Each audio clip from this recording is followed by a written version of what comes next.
One of the most interesting things that we see as we run across the country teaching this fantastic method is people continually say, I can't draw a straight line. I don't have the talent, Bob, to do what you're doing. That's baloney. Talent is a pursued interest.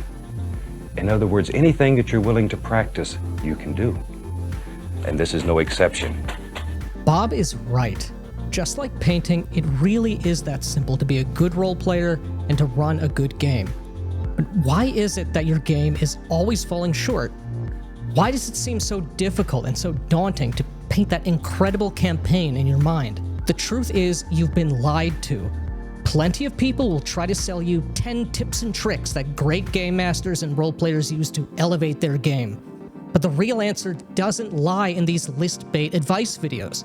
The real problem is your own mindset and framing. At one time or another, you've probably found yourself going down a rabbit hole about pacing, encounter design, session prep, voice acting, your campaign arc, treasure rewards, which initiative tracker to buy, what note-taking style is most effective, whether you have condition cards and action counters on hand, or if you have the right dungeon tiles ready. And I'm sure you found yourself thinking, I can't do this. I don't want to do this. This sounds like a job. And frankly, it is if you try to approach the game this way. All these things are ultimately distractions from getting your game to the table and actually doing the activity. You aren't here to ceaselessly prepare to roleplay. You're here to roleplay, and you can do that already. By focusing on all this meaningless bullshit, you're accepting a false frame of what's really happening. You're implicitly looking at the game as either being unending toil and work for it to be good, or settling for the game being nothing but beer and pretzels and no one really taking it seriously. This is either a job or something to passively consume. And neither of these things are true. It doesn't have to be this way. Notice Bob Ross called his show The Joy of Painting. He didn't call it the endless agony and toil of painting, nor did he call it the satisfaction of giving up on painting and pretending you never wanted to paint in the first place. Remember what he said at the beginning of the video. Talent is a pursued interest. Just like learning to paint, getting better at role-playing is a pursued interest.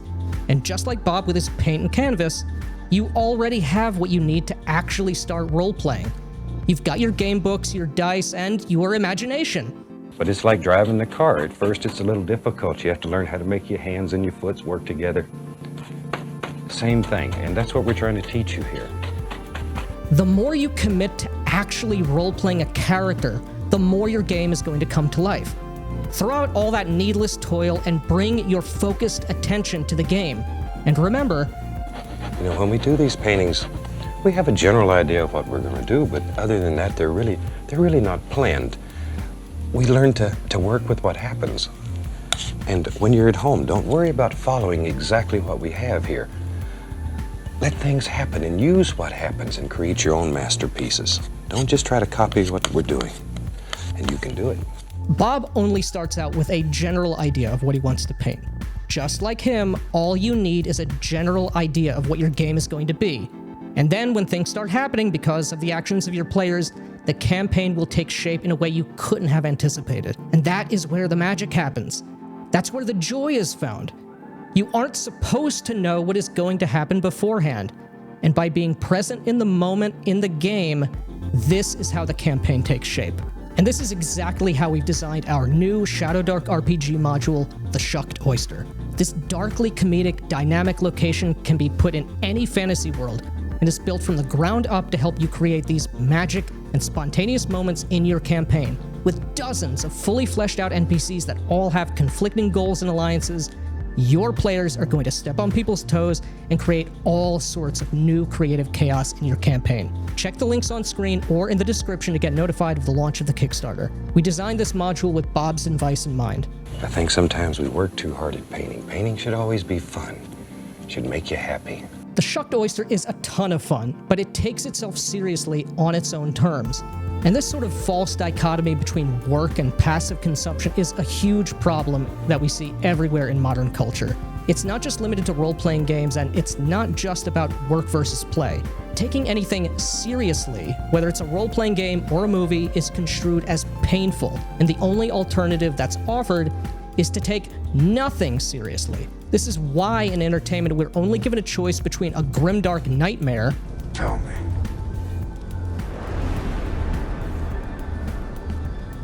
Do you bleed? Or an irony-soaked cartoon show where nothing is serious. I'm Pickle Rick!